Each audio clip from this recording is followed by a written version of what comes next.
Hello friends, हमारे YouTube channel पर आप सभी का स्वागत है। आज आए हैं सर्किल का एक अच्छा बेसिक कंसेप्ट लेकर आया हूं मेरे भाई, कि जो कि ग्रुप डी के एग्जाम के लिए बहुत ही इंपॉर्टेंट से, बहुत ही ध्यान से देखिएगा मेरे भाई। बेसिक तरीके से आपको बताने की कोशिश करूंगा, समझाने की कोशिश करूंगा। सबसे पहले ये जानेंगे मेरे भाइयों कि सर्किल है क्या, वृत्त है क्या। जैसे मान लो कि मेरे भाई एक निश्चित लंबाई का हमने क्या लिया, चलो एक निश्चित लंबाई का हम एक रेखा खंड ले लेते हैं मेरे भैया, एक रेखा खंड ले लेते हैं। अब इसको क्या करते हैं कि घुमाते इस स्थान पर लाते हैं। तो इनको घुमाने से इस पॉइंट के परितः, देखो यार, इस पॉइंट के परितः इस रेखा खंड को घुमाने से जो आकृति बनेगी मेरे भाई, जो आकृति बनेगी, इसी आकृति को वृत्त कहा जाता है। वृत्त कहा जाता है यानी कि सर्किल कहा जाता है मेरे भाई, सर्किल कहा जाता है। ठीक है, इसी आकृति को वृत्त यानी कि सर्किल बोला जाता है। अब देखो दूसरा पॉइंट क्या है, इस पूरे लंबाई को, इस आकृति के जो ये लंबाई है मेरे भाई, ये जो दूरी है रेखा खंड की जो लंबाई है, इस लंबाई को क्या बोला जाता है? तो मेरे भाई इस लंबाई को परिधि बोला जाता है, परिधि बोला जाता है। अब एक बात बताओ, अब इस पॉइंट को क्या बोला जाता है? जिस पॉइंट के परितः हमने इस रेखा खंड को घुमाया है, तो मेरे भाई इस पॉइंट को केंद्र बोला जाएगा। अब खुद पर खुद ये कहेंगे कि ये दूरी भैया, ये दूरी यहाँ से और यहाँ सारी की सारी जो दूरियां है समान होंगी। यानी कहने का अर्थ है कि केंद्र से परिधि पर की जो सभी दूरियां है मेरे भाई वो समान होंगी, और इसी दूरी को मेरे भाई त्रिज्या कहा जाता है। यानी कि केंद्र से परिधि को मिलाने वाली रेखा खंड को त्रिज्या बोला जाता है। केंद्र से परिधि के मिलाने वाली रेखा खंड को त्रिज्या बोला जाता है। अब चलो जानते हैं अगली पॉइंट के बारे में। अगला पॉइंट हम जीवा के बारे में जान लेते हैं कि जीवा है क्या। वह रेखाखंड जो वृत्त को दो भागों में बांटे, वह रेखाखंड जो वृत्त को दो भागों में बांटे मेरे भाई जीवा कहलाता है। जैसे मान लो हमने एक रेखाखंड ये ड्रॉप कर दिया मेरे भाई, हमने एक रेखाखंड ये ड्रॉप कर दिया। ये जो रेखाखंड है वृत्त को दो भागों में बांटा, तो मेरे भाई ये रेखाखंड क्या कहलाएगा? जीवा कहलाएगा मेरे भाई। ये रेखाखंड आपका जीवा कहलाएगा। अब देखो, अब जो ये आकृति बनी यहां से यहां तक लघु वृत्त कहलाएगी। लघु वृत्त, छोटा वाला जो आकृति बना लघु वृत्त, और जो बड़ा वाला जो आकृति बना मेरे भाई इसको दीर्घ वृत्त बोला जाएगा। इससे दीर्घ वृत्त बोला जाता है, इससे दीर्घ वृत्त बोला जाएगा। ठीक है, इससे दीर्घ वृत्त बोला जाएगा। अब दूसरी बात, एक बात और देखो ध्यान से कि मेरे भाई इससे क्या बोला जाएगा? इस पूरी लंबाई को, यहां से यहां तक की लंबाई को क्या बोला जाएगा? तो इस यहां से यहां तक की लंबाई को मेरे भाई चाप बोला जाएगा। यानी कि क्या, इसे क्या बोला जाएगा? चाप। और इससे भी बोला जाएगा मेरे भाई यहां से यहां तक के चाप बोला जाएगा। ध्यान से बहुत ही गौर से समझो मेरे भाई, यहां से यहां तक क्या बोला जाएगा मेरे भाई? लघु चाप। इससे बोला जाएगा लघु चाप। और मेरे भाई यहां से यहां तक की लंबाई को मेरे भाई दीर्घ चाप बोला जाएगा, दीर्घ चाप। अब एक बार बताओ, अब में आपने देखा कि लघु वृत्त क्या है? तो मेरे भाई यहां से और यहां तक सारी जो आकृति बनी है इसे लघु वृत्त बोला जाएगा। अगर मैं कहूं कि भैया बताओ कि लघु वृत्त की परिधि क्या होगी, तो आप कहेंगे मेरे भाई ये लंबाई और ये लंबाई, इस जीवा की लंबाई, इस चाप की लंबाई का योग ही लघु वृत्त की परिधि कहलाएगी। दीर्घ वृत्त में वही कहानियां होगा मेरे भाई। ठीक है, चलो देखो यार, इसी प्रकार हम जानते हैं त्रिज्या खंड क्या है। चलो त्रिज्या खंड, तो मेरे भाई त्रिज्याओं से जो खंड बनता है वृत्त का, उसी को त्रिज्या खंड बोला जाएगा। जैसे मान लो कि मेरे भाई साहब एक केंद्र है, यहाँ पर केंद्र है वृत्त का, ये है, मैंने एक त्रिज्या ये ले लिया और एक त्रिज्या ये ले लिया। तो मेरे भाई ये जो क्षेत्र बनाना, ये जो खंड बना वृत्त का, एक जो खंड बना, एक जो भाग बना, इस पूरे भाग को क्या बोला जाएगा मेरे भाई? त्रिज्या खंड बोला जाएगा। अब एक चीज गौर करेंगे भाई साहब कि दो खंड बनता है। एक तो बड़ा वाला खंड बनता है, यहां से यहां तक एक खंड बना, एक खंड ये बना, यानी कि दो त्रिज्या खंड बना। एक तो इसे बोला जाएगा छोटे वाला को लघु त्रिज्या खंड, लघु छोटे वाले को लघु त्रिज्या खंड बोला जाएगा और बड़े वालों को दीर्घ त्रिज्या खंड बोला जाएगा। लघु का मतलब है छोटा और दीर्घ का मतलब होता है बड़ा। बस इतना दिमाग में बैठा लो मेरे भाई। अब आगे बढ़ जाते हैं। व्यास क्या कहलाता है? तो व्यास मेरे भाई, व्यास जो होती है ना, वृत्त को दो समान भागों में बांटती है। यानी कहने का अर्थ है व्यास मेरे भाई वृत्त की सबसे बड़ी जीवा, वृत्त की सबसे बड़ी जीवा मेरे भाई व्यास कहलाती है। वृत्त की सबसे बड़ी जीवा मेरे भाई व्यास कहलाती है। यानी कि व्यास क्या होती है? वृत्त को दो समान भागों में बांट देती है, दो समान भागों में बांट देती है। कहने का अर्थ है मेरे भाई कि जो व्यास होती है ना, एक केंद्र से होकर ही गुजरता है। व्यास जो होगा मेरे भाई एक केंद्र से होकर ही गुजरेगा और व्यास जो होगा सभी जीवाओं से बड़ा होगा, सभी जीवाओं से मेरे भाई बड़ा होगा। बात को ध्यान से और गौर से समझने का प्रयास करें मेरे भैया, प्रयास करो, ठीक है। अब एक बात बताओ, यहां से यहां तक की लेंथ क्या है भैया? आर है, त्रिज्या आर है। अब यहां से यहां तक की भी लेंथ आर होगा। तो मेरे भाई इस त्रिज्या और ये त्रिज्या यानी कि ये भी आर, ये भी आर, यानी कि व्यास की लंबाई क्या होगी मेरे भाई? तो कहोगे 2r। यानी कि व्यास बराबर मैं लिख सकता, व्यास को हम d से डिनोट करते हैं, त्रिज्या को r से। यानी कि व्यास बराबर मैं ये कह सकता हूं मेरे भैया, व्यास बराबर जो होगा, जो व्यास बराबर 2 इंटू त्रिज्या होगा मेरे भाई, 2 इंटू त्रिज्या की लंबाई होगी, 2 इंटू त्रिज्या की लंबाई, व्यास बराबर हमारा ये फार्मूला बनेगा। ठीक है भैया, चलो अगला पॉइंट हम सीखने का प्रयास करेंगे मेरे भैया, अगला पॉइंट हम सीखने का प्रयास करेंगे। अब आ जाते हैं अगले पॉइंट की, जो कि वेरी वेरी इंपॉर्टेंट है मेरे भाई। आपके ग्रुप डी के एग्जाम में ऐसा क्वेश्चन पूछ सकता है और ध्यान से देखो यार, बहुत ही गौर से देखने का प्रयास करो। जैसे मान लो केंद्र ये है साहब और यहां से मान लो कि एक जीवा मैं यहां पर खींच देता हूं और देखो मैं एक जीवा खींच देता हूं। आप गौर से खुद पर खुद एक बार बताओ, मैं इस जीवा पर केंद्र से एक लंब डालता हूं कि जो 90 डिग्री का कोण बनाए। आप खुद बताओ, केंद्र से यहां से परिधि को मिला दूंगा और इस केंद्र से परिधि को यहां से मिला दूंगा। ये बात बताओ, ये भी त्रिज्या है और ये भी त्रिज्या है, दोनों भुजाएं यानी कि दोनों ही त्रिज्या है, त्रिज्या हमेशा समान ही होगी। आप खुद एक बात बताओ, ये आर है तो ये भी आर हो जाएगा। तो मेरे भाई ये थीटा है तो ये भी थीटा हो जाएगा। त्रिभुज के नियम में आप लोग जानते हैं, ठीक है भैया, ये थीटा होगा तो ये भी थीटा होगा, अगर ये भुजाएं बराबर है तो।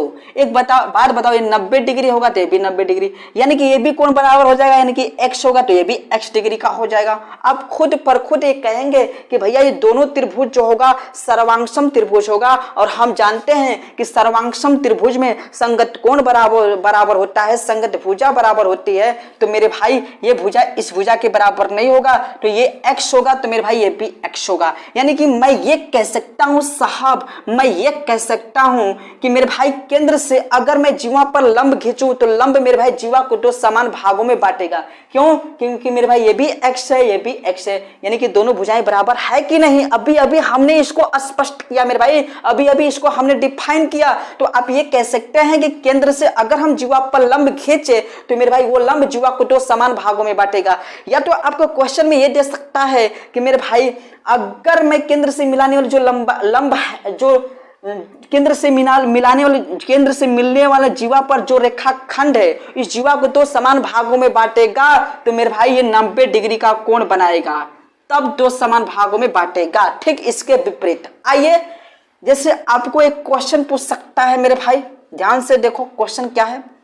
जैसे क्वेश्चन ये पूछ सकता है कि मेरे भाई ये जीवा AB जो है, AB जो जीवा है और एक O केंद्र है, जीवा की लंबाई 8 सेंटीमीटर दे देता हूं और त्रिज्या की लंबाई मेरे भाई 5 सेंटीमीटर दे देता हूं। ध्यान से और गौर से देखो, क्योंकि इस लेवल पर क्वेश्चन आपको एग्जामिनर दे सकता है रेलवे के ग्रुप डी एग्जाम में।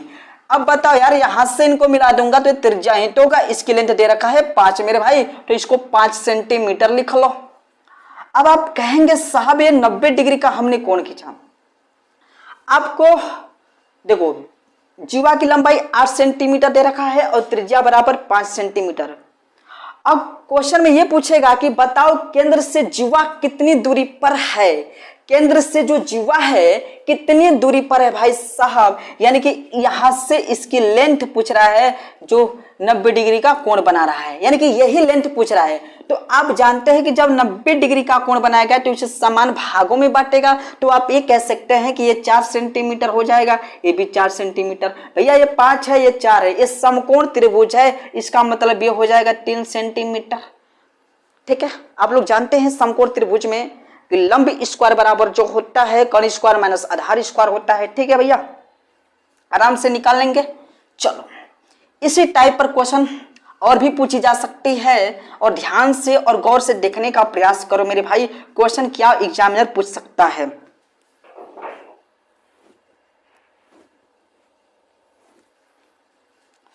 इसी बेस पर आपको क्वेश्चन एग्जामिनर पूछ सकता है, ध्यान से देखो।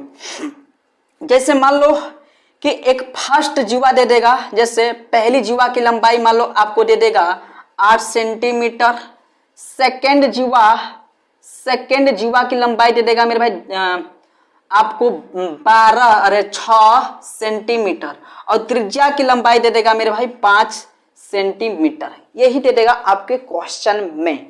ठीक है भैया, अब ध्यान से और गौर से इन बातों को देखिएगा और देखने का प्रयास कीजिएगा मेरे भाई, सीखने का।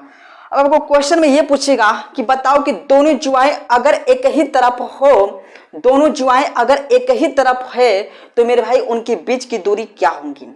या तो क्वेश्चन में ये पूछेगा कि दोनों जुआएं एक दूसरे के विपरीत है तो उनके बीच की दूरी क्या होगी। कहने का अर्थ यह है मेरे भैया कि दोनों जुआएं अगर एक ही तरफ है, एक ही तरफ का मतलब मान लो कि एक केंद्र है तो दोनों जुआएं केंद्र के एक ही तरफ है। ठीक है, या तो क्वेश्चन में अगर कहे कि दोनों जुआएं एक दूसरे के विपरीत है तो एक जीवा केंद्र के इस पार तो दूसरी जीवा केंद्र के उस पार होगी। ठीक है, तो मैं मान लेता हूं भाई साहब ये 8 सेंटीमीटर का हमने एक जीवा लिया और एक ही तरफ दूसरी जीवा में 6 सेंटीमीटर का लिया, इसकी लेंथ 8 सेंटीमीटर ले लिया और इसकी लेंथ 6 सेंटीमीटर। ध्यान से और गौर से इन बातों को देखिएगा मेरे भाई, और क्वेश्चन में आपको पूछ रहा है कि बताओ जब दोनों जुआएं एक ही तरफ है तो उनके बीच की दूरी क्या होगी। एक बात बताओ, यानी कहने का केंद्र यहां पर है, यानी कि ये यहां से इनको मिला दो, यानी कि ये दूरी पूछ रहा है कि इनके बीच की दूरी क्या है। ठीक है, तो मैं क्या करता हूं, इस पर यहां से एक लंब डाल देता हूं, ए भी 90 डिग्री हुआ, ए भी 90 डिग्री। एक बात बताओ, यहां से इनको मिला दूं तो कहोगे हाँ मिला दो, और यहां से इनको मिला दो मेरे भाई, ये भी त्रिज्या हो, अरे यार इनको कैसे मिला दिया यार, यहां से इनको मिला दो, यहां से इनको मिला दो। ठीक है भैया, मिला दो। एक बात बताओ, ये भी त्रिज्या होगा तो ये भी त्रिज्या होगा, त्रिज्या की लेंथ दे रखा है 5 सेंटीमीटर, ये भी 5 सेंटीमीटर हो जाएगा। अब एक बात बताओ यार, हमें इसी दूरी को निकालना है और इस पूरे दूरी में से इस दूरी को घटा देंगे तो क्या इस दूरी निकल जाएगा, तो कहोगे हाँ। तो पहले इस दूरी को निकालता हूं। आप जानते हैं कि यहां से यहां तक का 5 दे रखा है और यहां से यहां तक क्या हो जाएगा, ये पूरा का पूरा 6 है तो यहां से यहां तक 3 हो जाएगा। ठीक है भैया, अब एक कर्ण देखा 5 है और आधार 3 है तो लंब यहां से यहां तक क्या हो जाएगा, आप कहेंगे 4 सेंटीमीटर हो जाएगा। यानी कि इसको P मान देता हूं और इसको Q और इसको मान देता हूं R, यानी कि PQ बराबर मैं कह सकता हूं कि PQ बराबर मेरे भाई 4 सेंटीमीटर, डायरेक्ट मैंने लिख लिया। कर्ण 5 है, आधार 3 है तब। अब देखो यार दूसरी बात, मैं इसकी यहां से इसकी लेंथ निकालता हूं, ये भी समकोण त्रिभुज है मेरे भाई, तो मेरे भाई ये 5 है और यहां से यहां तक की लेंथ मेरे भाई 4 सेंटीमीटर हो जाएगा, क्योंकि यहां से यहां तक 8 है मेरे भाई। ध्यान से और गौर से इन बातों को देखो यार, जीवा की लंबाई 8 सेंटीमीटर दे रखा है तो मेरे भाई ये लंब है तो यहां से यहां तक 4 होगा, और कर्ण दे रखा है 5, तो मेरे भाई यहां से यहां तक की लेंथ निकाल सकते हैं, तो कहोगे हाँ। कर्ण 5 है, आधार 4 है, तो मेरे भाई यहां से यहां तक यानी कि PR की लंबाई क्या हो जाएगा मेरे भाई 3 सेंटीमीटर। अब एक बार बताओ, हमें क्या पूछ रहा है, दोनों जुआओं के बीच की दूरी पूछ रहा है कि जब दोनों जुआएं एक ही तरफ है तो उनके बीच की दूरी निकालो, यानी कि इस पूरे लेंथ में से अगर ये लेंथ निकाल दूंगा तो ये लेंथ निकल जाएगा, तो कहोगे हाँ मेरे भाई। यहां से यहां तक का लेंथ दे रखा है 4 सेंटीमीटर, यहां से यानी कि PQ बराबर 4 सेंटीमीटर, PQ में से हम PR घटा देंगे तो ये मान हमारा निकल जाएगा, यानी कि यहां से यहां तक 4 दे रखा है और यहां से यहां तक 3 दे रखा है, 3 घटा देंगे मेरे भाई तो आपको आ जाएगा 1 सेंटीमीटर, यानी कि 1 सेंटीमीटर QR की लंबाई हमारी निकल जाएंगी, यानी दोनों जीवाओं के बीच की दूरी निकल जाएगा। चलो अब एक बात बताओ, अब इस तरीके से हम इन दोनों जीवाओं के बीच की दूरी निकालेंगे जब दोनों जीवाएं एक ही तरफ है। तो अगर दोनों जीवाएं एक दूसरे के विपरीत है तो कैसे निकालेंगे? देखो यार, इसका शॉर्ट तरीका भी बताऊंगा, मात्र सेकेंडों में क्वेश्चन कर सकते हो, लेकिन पहले बेसिक तो बताना जरूरी है मेरे भाई। ध्यान से देखो और गौर से देखो, जब दोनों जीवाएं एक दूसरे के विपरीत है, ठीक है मेरे भैया, ध्यान से और गौर से देखो, तो मैं क्या कर लेता हूं कि एक 8 सेंटीमीटर की जो जीवा है इसको इस पार रख लेता हूं जो 8 सेंटीमीटर का है, और केंद्र के उस पार वाला जो 6 सेंटीमीटर के ऊपर रख लेता हूं। यानी कि यहां से यहां तक इनकी दोनों जीवाओं के बीच की दूरी ही पूछ रहा है, और एक केंद्र से ही गुजार दिया हमने। एक बात बताओ, इसकी जो लेंथ है ये त्रिज्या है, यानी कि ये 5 सेंटीमीटर दे रखा है, और ये भी त्रिज्या है, ये भी 5 सेंटीमीटर दे रखा है। एक बात बताओ, ये 90 डिग्री है, ये भी 90 डिग्री है, तो खुद ये सोचो ये 4 सेंटीमीटर हो जाएगा यहां से यहां तक का लेंथ। ठीक है मेरे भाई, यहां से यहां तक का लेंथ कितना होगा? 4, और मेरे भाई यहां से यहां तक का लेंथ कितना हो जाएगा? 3 सेंटीमीटर, पूरा का पूरा 6 दे रखा है। तो मेरे भाई ये समकोण है, ये 5 है 3 है तो ये 4 हो जाएगा, समकोण ये भी है तो 5 है 4 है तो ये 3 हो जाएगा। निकाल लेना मेरे भाई पाइथागोरस प्रमेय का उपयोग करके, यानी कि इन दोनों की जीवाओं के बीच की दूरी कितना हो जाएगा? 4 3, 4 + 3 = 7 सेंटीमीटर। अब तो ये रह गया आपका बेसिक फंडा। अब आते हैं मेरे भाई एक मजेदार कंसेप्ट, मजेदार ट्रिक के बारे में सीख लेते हैं। ट्रिक है क्या मेरे भैया? ध्यान से देखो, इसमें 2 का भाग करो, पहले जीवा की लंबाई जो दे रखी है उसमें 2 का भाग करो, 4 सेंटीमीटर है। दूसरी जीवा की लंबाई दे रखा है उसमें 2 का भाग करो, 3। अगर 2 का भाग कर, दोनों जीवाओं में 2 का भाग करने पर जो मान आ रहा है, और त्रिज्या जो है, अगर तीनों के तीनों मेरे भाई ट्रिपलेट बने, ट्रिपलेट का मतलब समझ रहे हो? जैसे मान लो कि 5 4 3 क्या है? ट्रिपलेट है। 5 12 13 क्या है? ट्रिपलेट है। 9 40 41 क्या है मेरे भैया? ट्रिपलेट है। यानी कहने का अर्थ ये है साहब कि यार जो सबसे लंबी भुजा है इसका स्क्वायर इसके स्क्वायर प्लस इसके स्क्वायर के बराबर है। ये 13 का जो स्क्वायर है 12 का स्क्वायर प्लस 5 के स्क्वायर के बराबर है। 41 का जो स्क्वायर है 40 का स्क्वायर प्लस 9 के स्क्वायर के बराबर है। यानी कि क्या है? ये ट्रिपलेट है, ये भी ट्रिपलेट बन रहा है, ये भी ट्रिपलेट बन रहा है। अगर ट्रिपलेट नहीं समझ में आ रहा है तो मेरे भाई ज्योमेट्री में इस बात को मैं, ट्रायंगल के ज्योमेट्री में इस बात को मैं समझाऊंगा अच्छे ढंग से। ठीक है भैया, चलो जो बच्चे समझ रहे हैं कि ट्रिपलेट क्या है वो देखें। मेरे भाई 5 4 3 क्या है? ट्रिपलेट बन रहा है। अगर ये ट्रिपलेट है तो कुछ नहीं करना है मेरे भाई, कुछ मत करना यार। अगर दोनों जीवाएं एक दूसरे के विपरीत है, ये कहे क्वेश्चन में कि दोनों जीवाएं एक दूसरे के विपरीत है तो उनके बीच की दूरी निकालो, तो मेरे भाई इन दोनों को जोड़ दो, आपका 7 सेंटीमीटर हो जाएगा।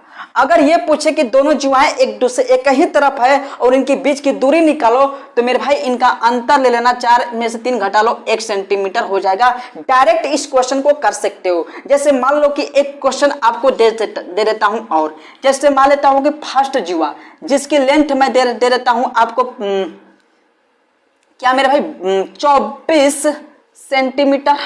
ध्यान से देखो, और सेकंड जीवा जो है मेरे भाई इसकी लेंथ दे देता हूं आपको मैं 10 सेंटीमीटर, और त्रिज्या की लंबाई मैं दे देता हूं आपका 13 सेंटीमीटर। अब मैं पूछूं कि बताओ जब दोनों जीवाएं एक ही तरफ है तो उनके बीच की दूरी क्या होंगी?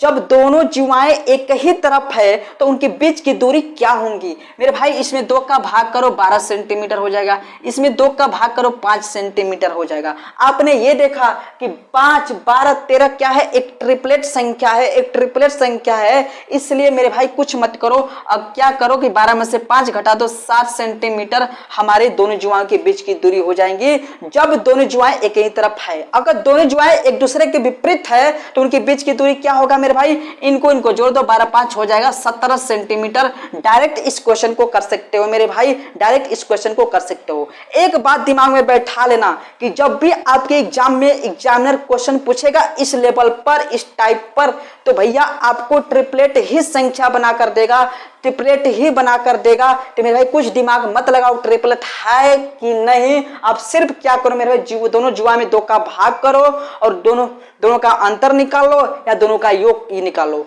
अंतर क्यों निकालोगे? जब एक ही तरफ पूछेगा तब, जब विपरीत पूछेगा तो योग करेंगे। भैया दिमाग में बैठा लेना इस टाइप के क्वेश्चन को, ठीक है, जब भी एग्जामिनर आपके इस बेस पर क्वेश्चन पूछेगा ना तो ट्रिपलेट ही संख्या बना कर देगा, अन्यथा वो क्वेश्चन देगा ही नहीं। ठीक है भैया, इतना दिमाग में बैठा लेना। चलो भैया आगे बढ़ूं, और भी बेसिक नॉलेज हमें सीखना है भैया, आगे बढ़ जाते हैं। चलो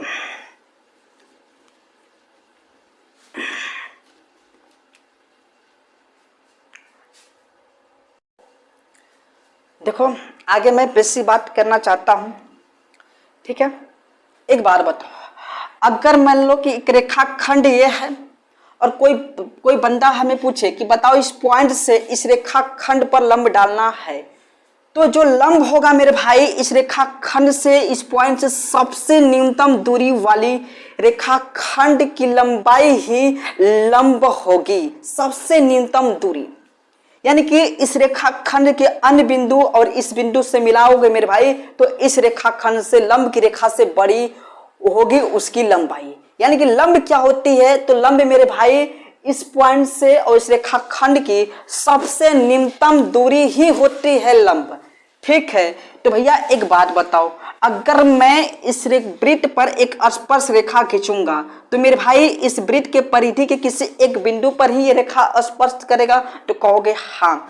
अगर मैं केंद्र है और केंद्र से इस स्पर्श बिंदु पर इसको मिला देता हूं, ध्यान से और गौर से इन बातों को देखिएगा मेरे भाई, तो खुद कहोगे मेरे भाई कि इस रेखाखंड से और इसके पॉइंट से मेरे भाई अगर कोई ऐसा मैं बिंदु लेता हूं जो मेरे भाई सबसे कम दूरी का हो, तो आप कहेंगे कि यही एक पॉइंट है और यही पॉइंट है कि मेरे भाई सबसे कम दूरी की लंबाई को बताएगा। मेरे भाई यहां से खींचूंगा तो लंबाई क्या होती चली जाएगी, भुजाएं क्या होती तो लंबाई क्या होती चली जाएगी, बड़ी होती चली जाएगी। मेरे भाई यही एक ऐसा पॉइंट है जो सबसे न्यूनतम दूरी वाला है, यानी कि सबसे न्यूनतम दूरी वाला यही है। इसका मतलब ये क्या है, एक लंब है, इस पर लंब है यानी कि 90 डिग्री का कोण बना रहा है। अगर ये बातें नहीं समझ में आ रहा है तो मेरे भाई डिटेल, इसका पूरा डिटेल बहुत ही अच्छे ढंग से मैं एक ऐसा वीडियो बनाऊंगा ट्रायंगल का, उसमें आपको समझ में आ जाएगा मेरे भाई। ठीक है, बस इतना समझ लो कि मेरे भाई किसी भी स्पर्श रेखा पर अगर मैं केंद्र से स्पर्श बिंदु पर एक त्रिज्या डाल दूं, यानी कहने का मतलब है कि एक स्पर्श रेखा है और केंद्र से स्पर्श बिंदु पर जो रेखा मिलती है मेरे भाई वह रेखा स्पर्श रेखा के लंबवत ही होती है। इतना दिमाग में बैठा लो, यानी केंद्र से इसको मिलाएंगे तो इस पर लंब होगा, इतना दिमाग में बैठा लो। चलो यार आगे बढ़ जाते हैं। हाँ, अगला पॉइंट सीखते हैं क्या है। अगला पॉइंट सीखो मेरे भाई, कहने का अर्थ है अगला पॉइंट कैसे सीखोगे। मान लो कि मैं क्या करता हूं कि एक त्रिभुज ले लेता हूं ऐसा, और देखो यार ऐसा मैं एक त्रिभुज ले लिया, ध्यान से बातों को समझते हुए चलना है। मैं एक स्पर्श रेखा यहां से खींच देता हूं, ड्रॉप कर देता हूं मेरे भाई, ये केंद्र है और इसको यहां से मिला देता हूं, यहां से मिला देता हूं। ये त्रिज्या होगा तो कहोगे हाँ, ये आर होगा तो ये भी आर होगा, ये भी आर होगा। यार ये x डिग्री का कोण होगा तो ये भी x डिग्री का होगा, ये y डिग्री का होगा तो मेरे भाई ये भी y डिग्री का होगा, ये z होगा तो ये भी z डिग्री का होगा। क्योंकि मेरे भाई ये त्रिभुज है तो ये भुजाएं बराबर है तो आमने सामने का कोण भी बराबर होगा, ये बातें आप लोग जानते होंगे।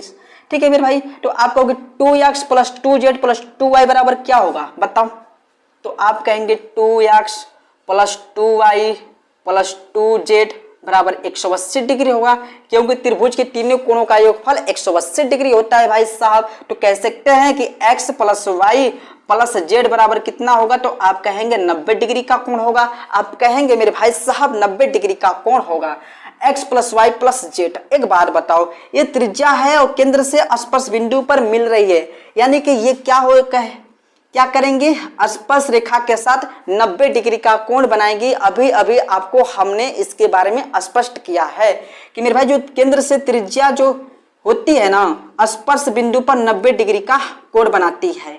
ठीक है, 90 डिग्री का कोण बनाती है। अब एक बात बताओ, ये जो कोण है, ध्यान से देखो, ये जो कोण है ना, ये जो दोनों भुजाओं के बीच जो कोण है ये जेड है, और पूरा का पूरा यहां से यहां तक कितना है, 90 डिग्री का कोण है। अब बताओ ये जेड है और इसको मैं कह दूं कि ये x + y होगा, तो क्या मेरी बात से सहमत है?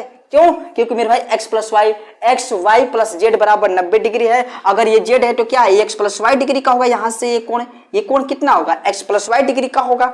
यानी कि ये कोण x प्लस वाई और ये भी कोण क्या है, x और y, यानी कि ये भी कोण है x प्लस वाई।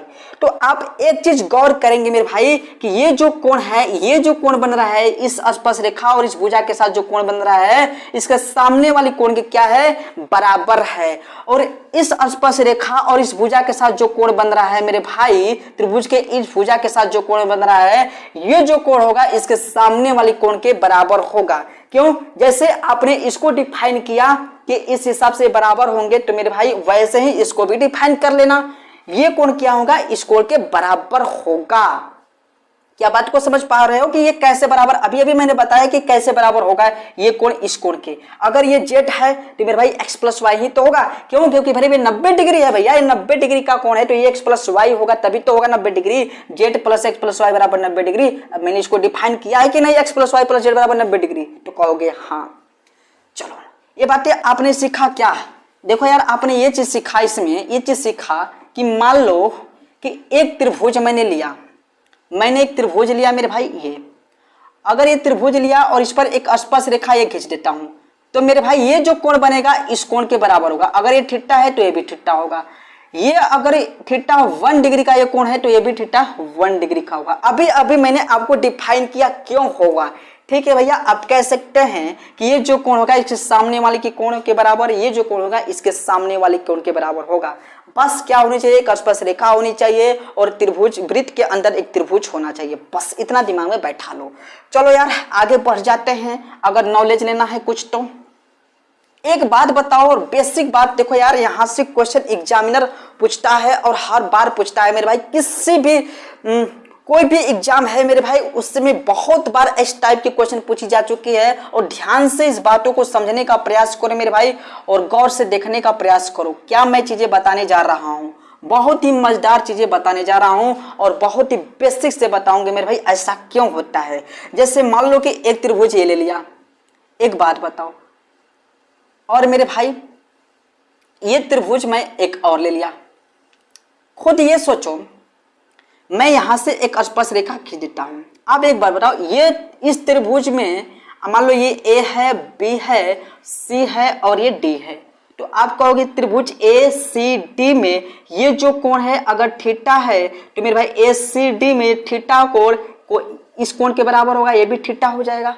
अभी अभी मैंने आपको स्पष्ट किया मेरे भाई। ये जो, अब बताओ यार, ये जो कोण है त्रिभुज ए बी डी में, आओ त्रिभुज ए बी डी में, यानी कि ये जो पूरा कोण है इस कोण के बराबर होगा, तो कहोगे हाँ, तो कहोगे हाँ मेरे भाई इस कोण के बराबर होगा। चलो इसको छोड़ो।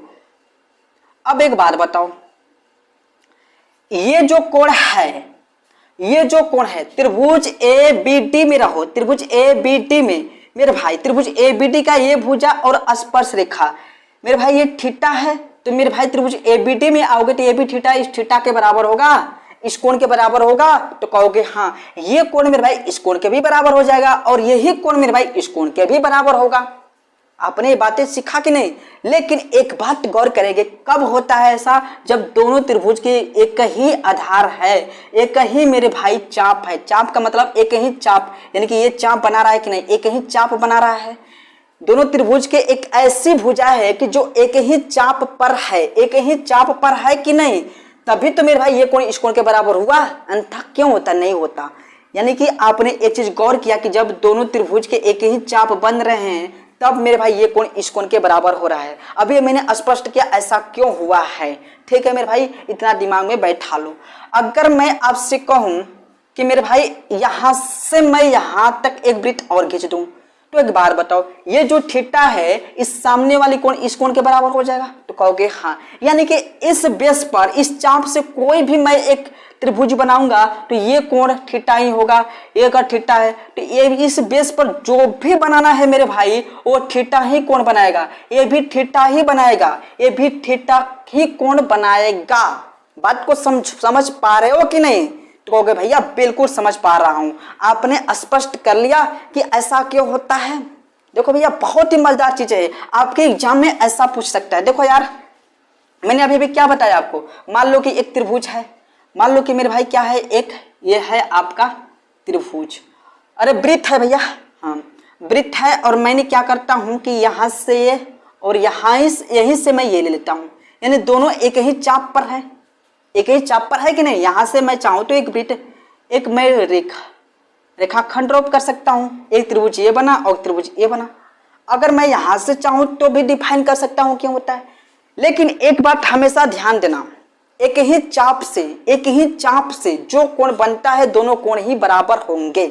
जैसे मान लो कि एक ही चाप से ये बना है तो ये अगर थीटा है तो ये भी थीटा होगा। अगर नहीं समझ में आ रहा है तो भैया यहाँ से स्पष्ट कर लोगे, स्पर्श रेखा खींचकर। अगर ये भैया ये कोण इस कोण के ही बराबर होगा और यही कोण इस कोण के ही बराबर होता है, मेरे भाई ये कोण इस कोण के बराबर नहीं होगा, तो कहोगे हाँ बिल्कुल होगा। तो भैया इसको खींचने की क्या जरूरी है। आप एक बात खाली देखना कि अगर दोनों का एक ही चाप है तो मेरे भाई ये दो कोण हमेशा बराबर होंगे। या तो मैं एक ही चाप लेकर एक और मैं खींच सकता हूं तो ये भी मेरे थीटा एंगल का ही कोण बनाएगा, ये भी मेरे भाई थीटा एंगल का ही बनाएगा, अगर एक ही चाप से बने तब। इतना दिमाग में बैठा लो मेरे भाई, ऐसा क्यों होता है। चलो यार, एक क्वेश्चन आपको एग्जामिनर पूछ सकता है। क्वेश्चन क्या पूछ सकता है, जैसे मान लो कि एक वृत्त है मेरे भाई साहब। क्वेश्चन ये पूछेगा कि मान लो कि एक वृत्त है और आपको ये कहेगा कि मेरे भाई साहब वृत्त है, और आपको ये पूछेगा कि मान लो कि ये जो कोण है 30 डिग्री का है और ये कोण है मेरे भाई 50 डिग्री का, तो इस कोण का मान बताओ। ये कोण 30 डिग्री का, ये कोण 50 डिग्री का, इस कोण का मान बताओ। आपने कहा कि दोनों त्रिभुज में एक ही चाप है तो मेरे भाई 30 है तो ये भी 30 हो जाएगा। अगर ये 30 है 50 है तो तीनों त्रिभुज के तीनों कोणों का एक फल मेरे भाई, त्रिभुज के तीनों कोणों का एक फल क्या होता है 180 डिग्री होता है। तो ये 50 है 30 है तो ये मेरे भाई 100 डिग्री का हो जाएगा, सीधा सा बात है। ऐसे ही बात को समझ पा रहे हो कि नहीं कि भैया बिल्कुल समझ पाओगे। चलो यार आगे बढ़ जाते हैं। अगला पॉइंट क्या सीखते हैं, और बहुत ही मजेदार चीजें सीखेंगे मेरे भाई, और बहुत ही शानदार तरीके से सीखेंगे। ध्यान से और गौर से इन बातों को सीखने का प्रयास कीजिएगा मेरे भाई। अगला पॉइंट है क्या, चलो जैसे मान लो कि एक वृत्त है भैया, एक वृत्त है। ध्यान से और गौर से इन बातों को समझने का प्रयास करना मेरे भाई, क्या मैं सिखाने जा रहा हूँ। वृत्त यह है, ठीक है भैया, यह है वृत्त। अब मैं क्या करता हूं कि इसमें एक चतुर्भुज ले लेता हूं। एक बात हमेशा ध्यान देना, किसी भी वृत्त के अंदर अगर हम चतुर्भुज बनाएंगे तो उस चतुर्भुज को चक्रीय चतुर्भुज कहा जाता है। इस चतुर्भुज को मेरे भाई चक्रीय चतुर्भुज कहा जाता है। अब एक बात बताओ, चक्रीय चतुर्भुज में भाई आमने सामने के कोणों का एक फल 180 डिग्री होता है। चलो डिफाइन कर लेते हैं ऐसा क्यों होता है कि आमने सामने के कोणों का एक फल 180 डिग्री होता है। चलो यार देखो ध्यान से इस कंसेप्ट को। मान लो एक बात बताओ, अगर ये थीटा है तो ये भी मान लो एक थीटा 1 डिग्री का है। एक बात बताओ, ध्यान से और गौर से इन बातों को समझने का प्रयास करना मेरे भाई। अगर ये है बी है और सी है और डी है, देखो यार त्रिभुज ABC में आओगे तो ये पूरा कोण कितना होगा। अगर ये थीटा है तो ये पूरा कोण क्या हो जाएगा, थीटा हो जाएगा। थीटा 1 है तो थीटा 1 हो जाएगा।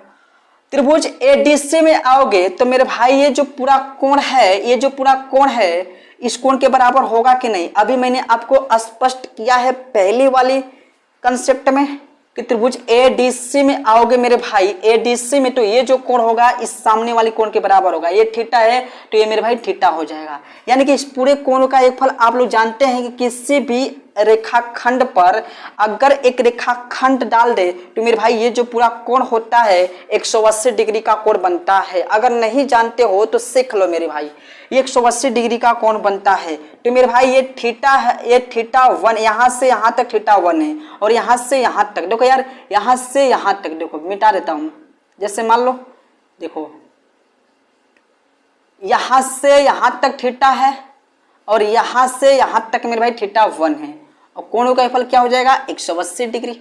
बात को समझ पा रहे हो तो कहोगे हाँ मेरे भाई बिल्कुल समझ पा रहा हूँ मेरे भाई। ये थीटा है थीटा 1, यानी कि आपने ये चीज गौर किया कि आमने सामने के यानी कि चक्रीय चतुर्भुज में आमने सामने के कोणों का एक फल 180 डिग्री होता है, 180 डिग्री होता है। जब मेरे भाई 180 डिग्री ये हो गया, आप लोग जानते हैं कि चतुर्भुज में चारों कोणों का योगफल 360 डिग्री होता है, तो अगर ये 180 डिग्री है, इसका मतलब इन कोणों का योगफल भी 180 डिग्री है, यानी कि इन कोणों का भी योगफल 180 डिग्री है। बात को समझ पा रहे हो कि नहीं? यानी कि आप यहां से स्पष्ट ये कर सकते हैं कि चक्रीय चतुर्भुज में आमने सामने के कोणों का योगफल 180 डिग्री होता है।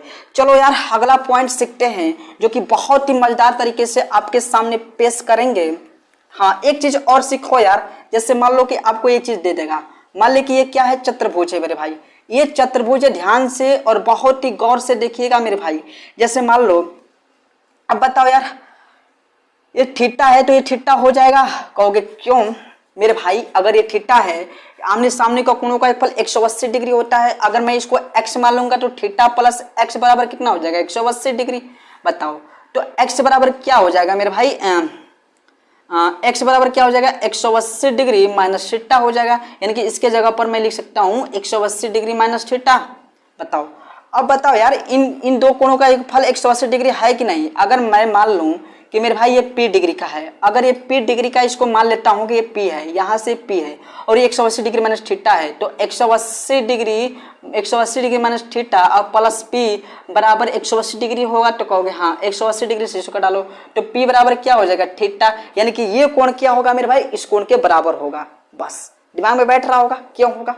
चलो अब अगला पॉइंट सीखते हैं कि लोग कहते हैं कि यार परिधि पर का कोण केंद्र पर का कोण का आधा होता है। ऐसा क्यों होता है? जरा ध्यान से देखो मेरे भाई और बहुत ही गौर से देखो कि ऐसा क्यों होता है कि परिधि पर का कोण केंद्र पर का कोण का आधा होता है। देखो यार, बहुत ही आसान सी चीजें हैं। जैसे मान लो कि आपके सामने एक क्या है मेरे भाई, चलो आप लोग जानते होंगे कि परिधि पर का कोण केंद्र पर के कोण का क्या होता है? आधा होता है। चलो कैसे होता है जरा ध्यान से देखो यार, मैंने केवल बेसिक चीजें बताऊंगा। अगर बेसिक चीजें आपका अच्छा रहेगा ना मेरे भाई, तो आप आराम से कोई भी क्वेश्चन बना सकते हो, ठीक है? इसीलिए मेरे भाई बेसिक पॉइंट मैंने सिखाने की कोशिश कर रहा हूँ। ध्यान से और गौर से देखो। जैसे मान लो कि मैं क्या करता हूँ कि एक त्रिभुज में ड्रॉप कर लेता, एक वृत्त ड्रॉप कर लेता हूँ। यार बार बार त्रिभुज का नाम आ जाता है जबान पर। मैं एक वृत्त ड्रॉप कर लेता हूँ, ध्यान से देखो यार, एक सर्किल ड्रॉप कर लेता हूँ। गौर से देखिएगा इस पॉइंट को, क्या है पॉइंट?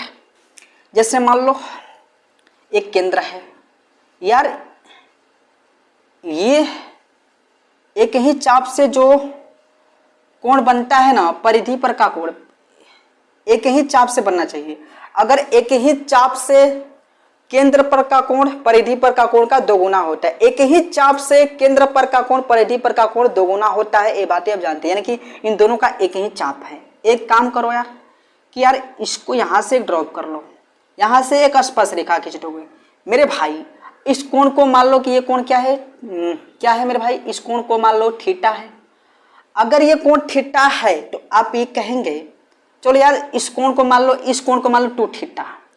अगर ये कोण 2 थीटा है तो मेरे भाई ये त्रिज्या है, ये भी त्रिज्या है, इसका मतलब ये कोण, ये दोनों कोण बराबर होगा। तो कहोगे हाँ मेरे भाई बिल्कुल होगा। अगर ये 2 थीटा है तो ये और ये कोण, एक बार बताओ, तीन त्रिभुज के तीनों कोणों का योगफल क्या होता है? तो कहोगे भैया 180 डिग्री होता है। तो मेरे भाई एक बार बताओ, इस कोण को y मान लो और इस कोण को y मान लो, बराबर ही कोण होगा दोनों।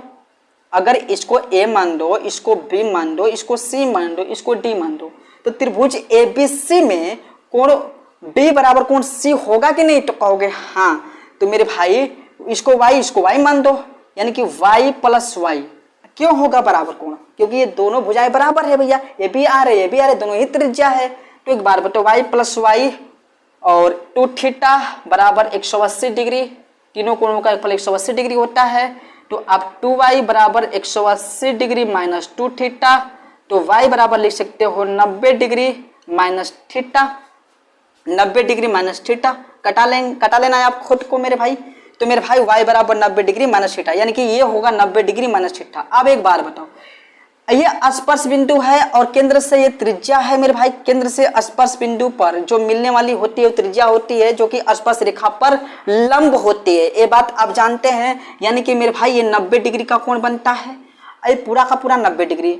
एक बात बताओ यार, ये कोण हमें निकालना है। अगर मैं इस कोण को मैं मान लेता हूँ थोड़े समय के लिए, इस कोण को मैं मान लेता हूँ, इस कोण को देखो यार, इस कोण को, यानी कि BC यार एन मान लेता हूँ, इसे एम मान लेता हूँ, एम। बी सी एम, कोण बी सी एन बराबर मैं मान लेता हूँ पी, ठीक है, यानी कि इस कोण को मैंने मान लिया पी। अब बताओ यार ये कोण क्या है, यहाँ से ये कोण क्या है मेरे भाई, वाई है। अब बताओ ये पूरा कोण कितना है, 90 डिग्री के बराबर है।